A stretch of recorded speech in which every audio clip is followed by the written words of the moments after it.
What's today's question for our podcast, Gemma? Today's question is why might you struggle to eat on the day of a competition or game day? Why can it be harder to eat? We've And what's been the answer?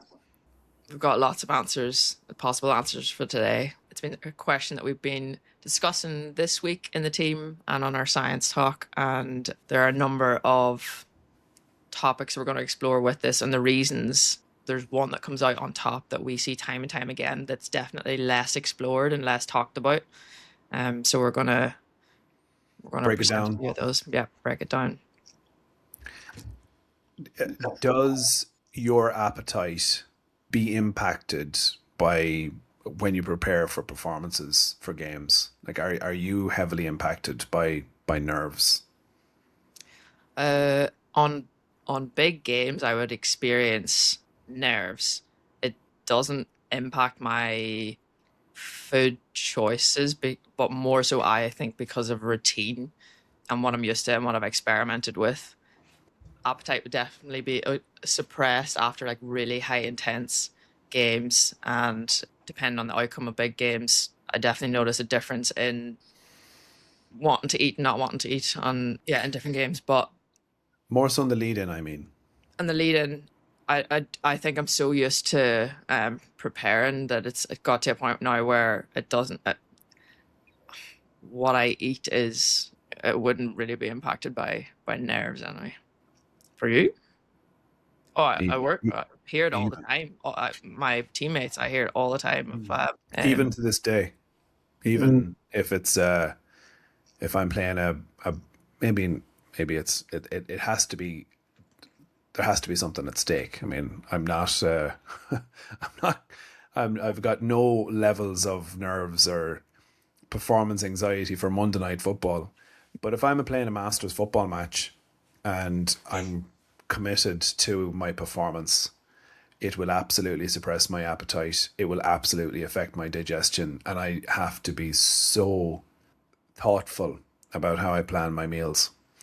I'm also a little bit, I don't want to say addicted to it, but that buzz is something that I absolutely love as well. So there's a real consideration in how you manage that, and it just makes how you plan your fuel up, particularly the day before and the morning of games, so important.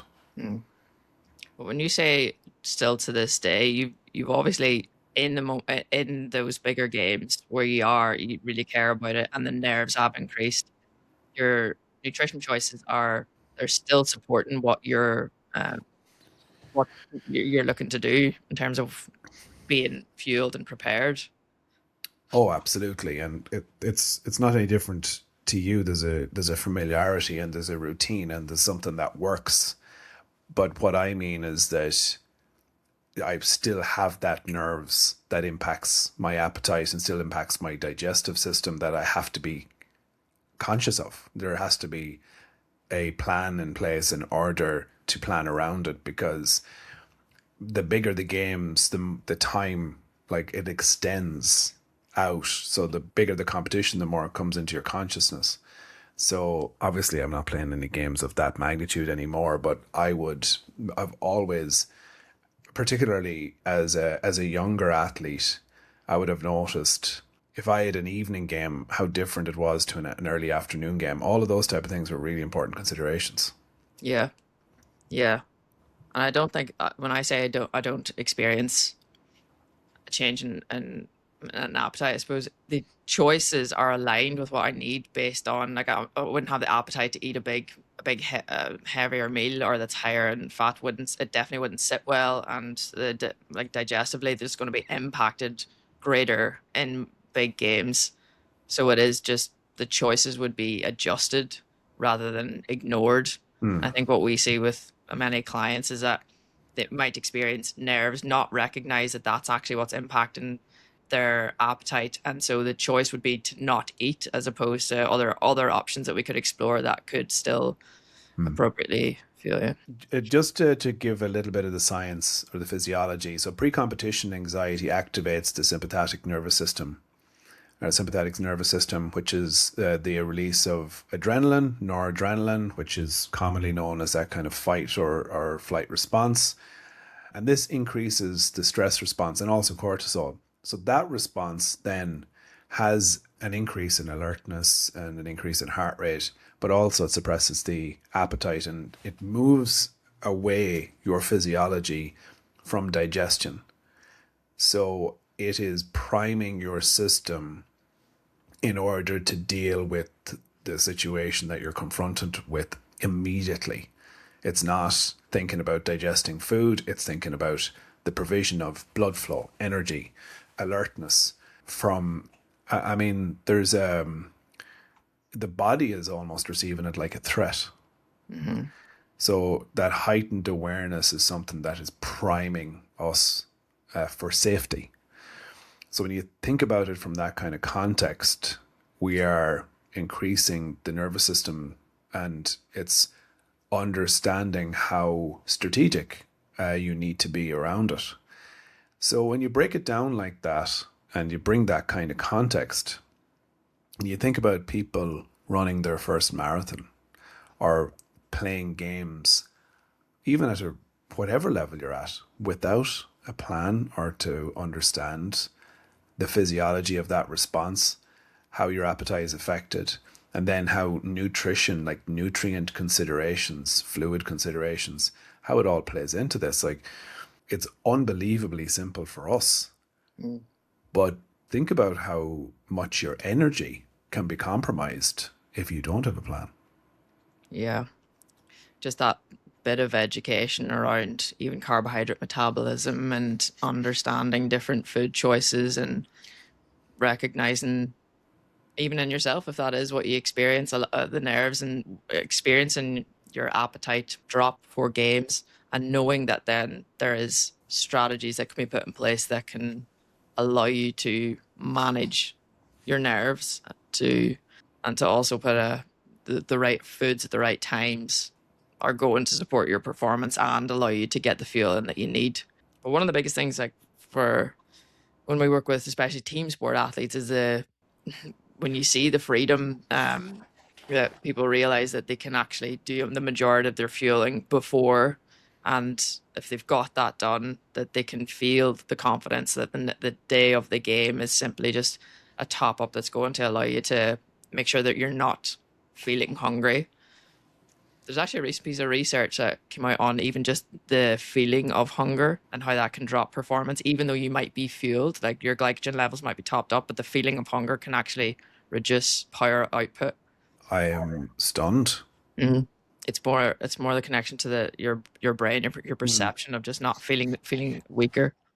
Well, I guess in contrast to that, and I know it's a different mechanism, but there is research there again that shows that even a simple mouthwash during performance of carbohydrate Mhm. can improve performance outcomes and energy perception. It just shows the impact of the brain Yeah, on yeah, it energy really does. metabolism. So I have so much personal experience around this that I find the topic particularly fascinating because of my interest in sports psychology and how closely linked this particular topic is to how you manage that aspect, how you manage your nerves through good planning, understanding what your overall plan is to prepare yourself mentally, your visualization, your self talk, familiarity, your routine, knowing what allows you to calm that nervous system, that calms that adrenal response, so that you're not wasting energy and that battery of yours can be at full charge emotionally, physically, mentally when you need it. So I'm fascinated with this, but the crossover here is just it's so significant because of what you outlined.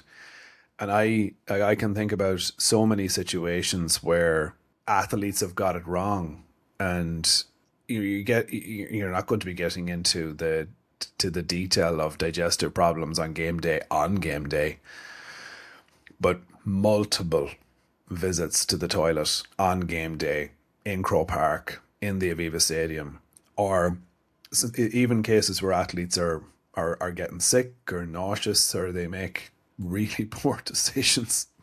One of the really interesting ones for me was, this is personal. Oh, geez, maybe I don't share this. This is maybe way too personal. I told a Red Bull story that I'm not going to tell right now on the Oh two yeah. journeys. Yeah, and they absolutely like they love that. That got some response where I'm a young athlete. I'm after consuming so I have that pre-performance anxiety, and then I decide to consume Red Bull, which is got almost twice the volume of carbohydrate that your body can actually manage, and then you're running for the Mm. toilet because of the combinations and caffeine and everything. So that's a nightmare scenario. But it's actually one of the things that I, even in later years, had to adjust was the use of beetroot. Oh yeah. That is. I find that they need to make some kind of formulation where that's a lot more. Tolerable. Yeah.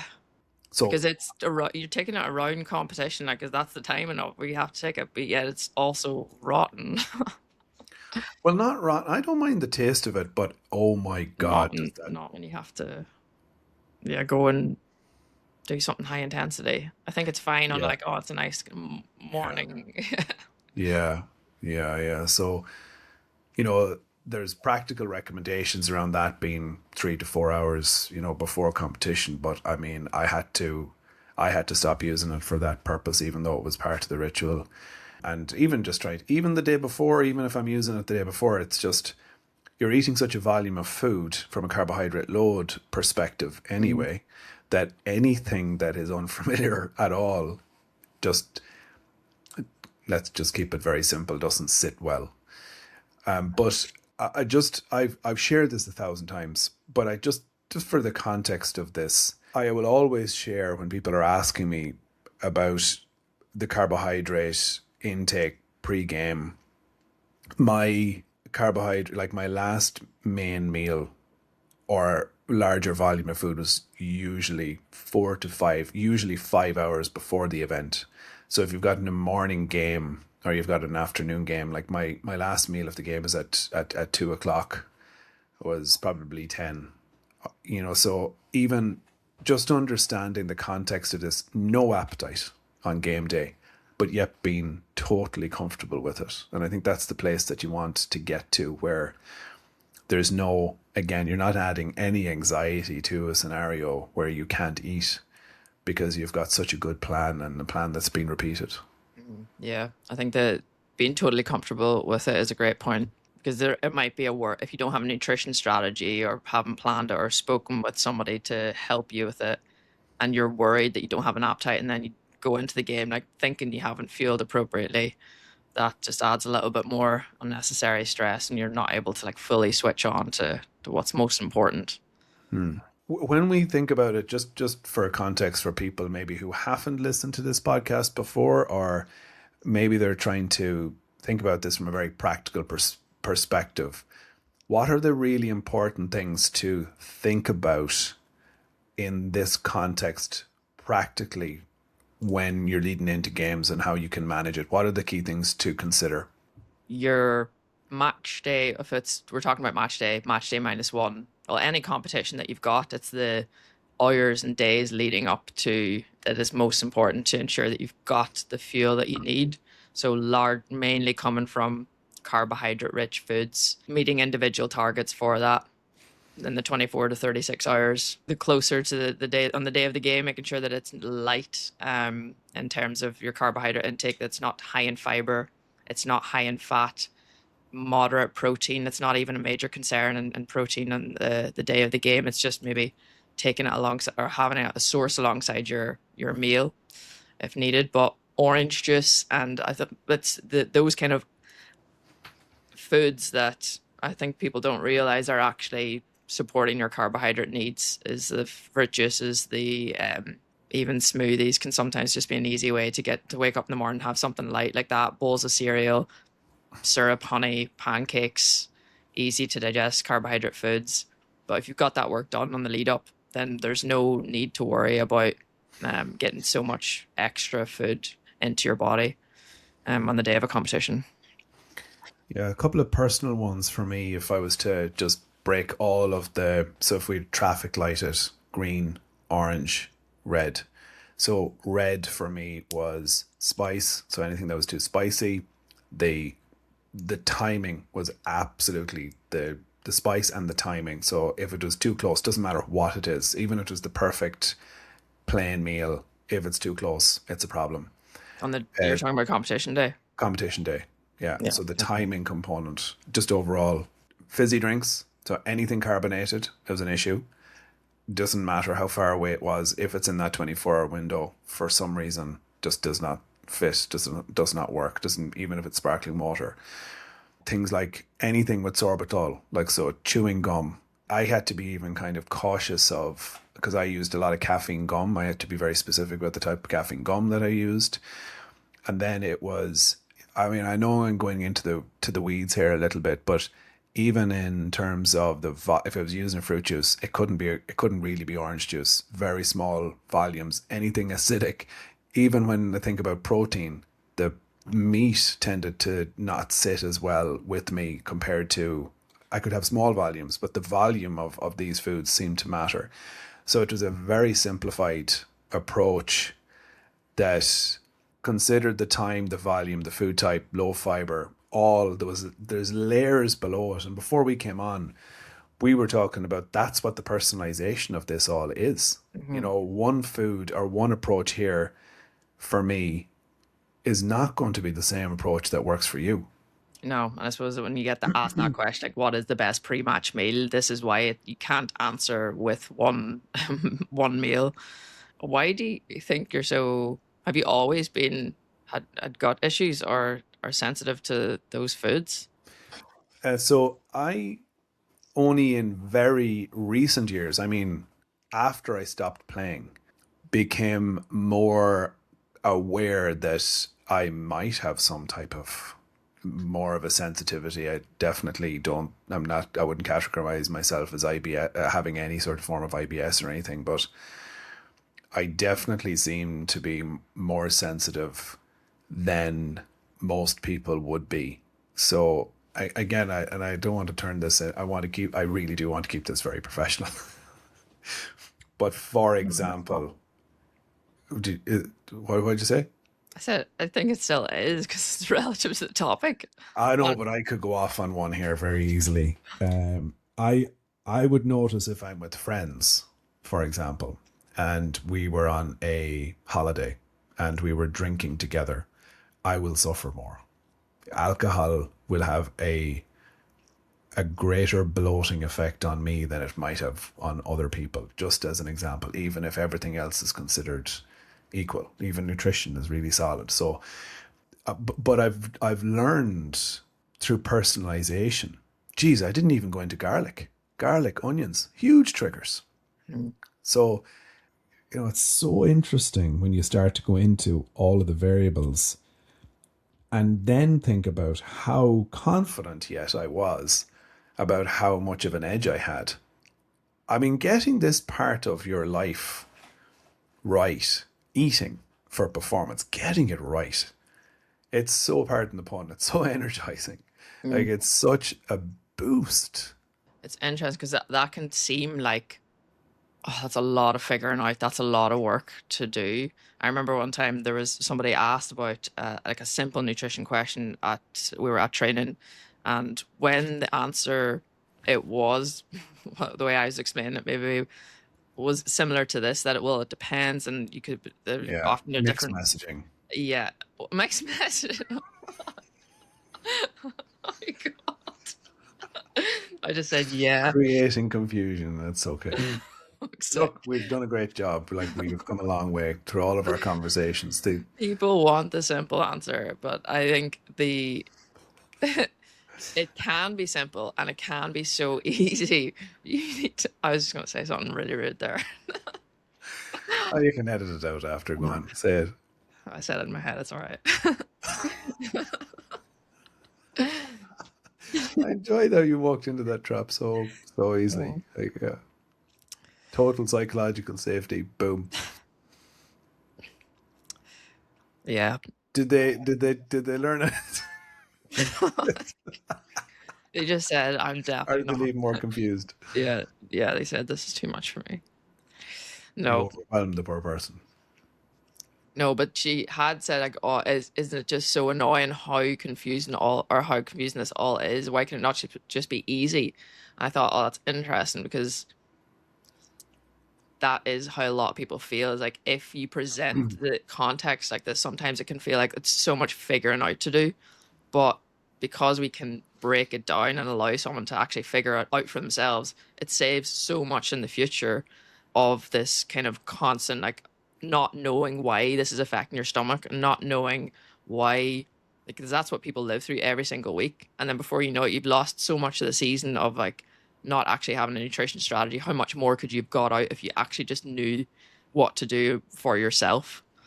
That's made me think of an athlete that I'm working with right now, and they have a very serious challenge going on. They're speaking to a consultant about a gut issue. And I've had two consultations with this athlete, and they very open about all of the challenges that they have around their gut issue.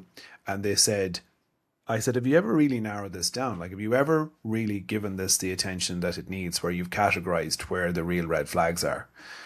And they said, like, they were able to name some examples. But I said, well, if this is this much of an issue, because they're really suffering, you need to create a great clarity on it. And I said, phase one, let's do that work. And I said, I don't even mean like you have to put in every single food into a food diary or track every food, but become much more conscious of when you have a flare up, what could be driving it. And the changes. This particular athlete has had no flare up in a month Mm. and was in absolute bits. Now they've got into a different phase where there's less socializing, and but being clear on what the red flags are. People tend to go through a lot of suffering Mhm. before they get to a point where they go, do you know what? Let's just actually get clear about what's in the safe category and what's not. Yeah.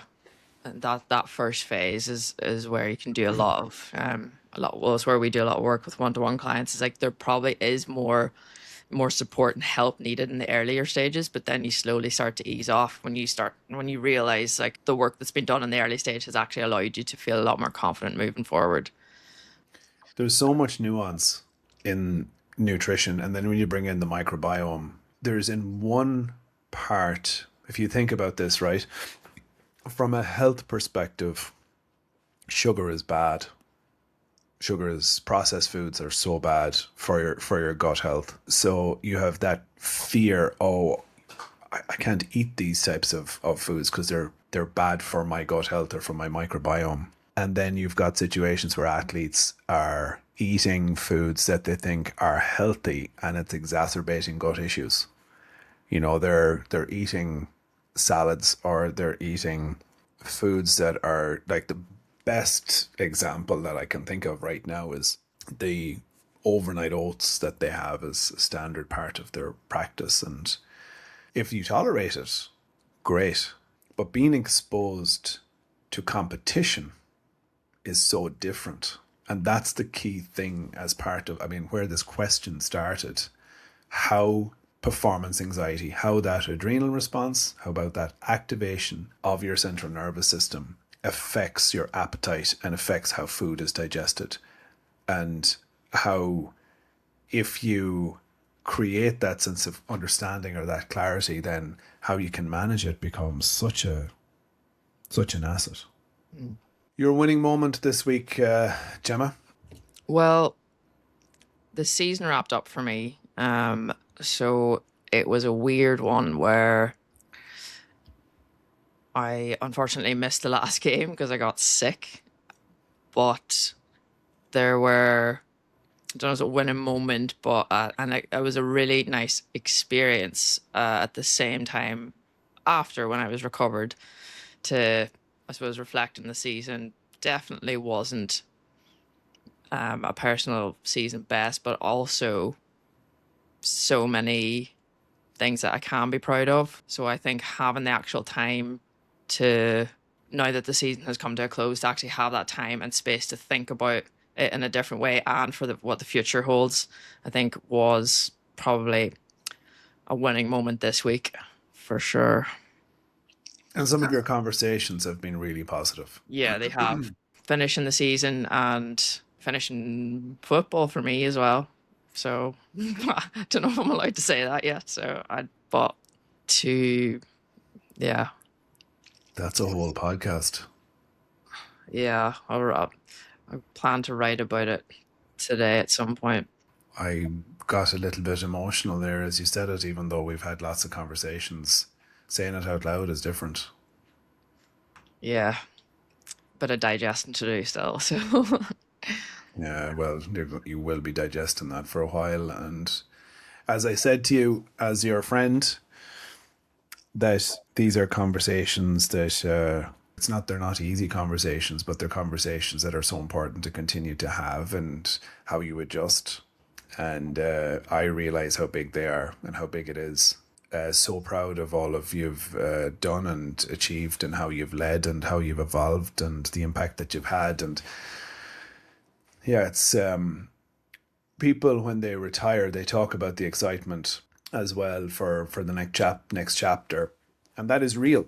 Like it is a great thing to think about what this next chapter is, but it's also so important to create the space to reflect on how the experiences in professional sport and sport have shaped you yeah, and how that's definitely. retained.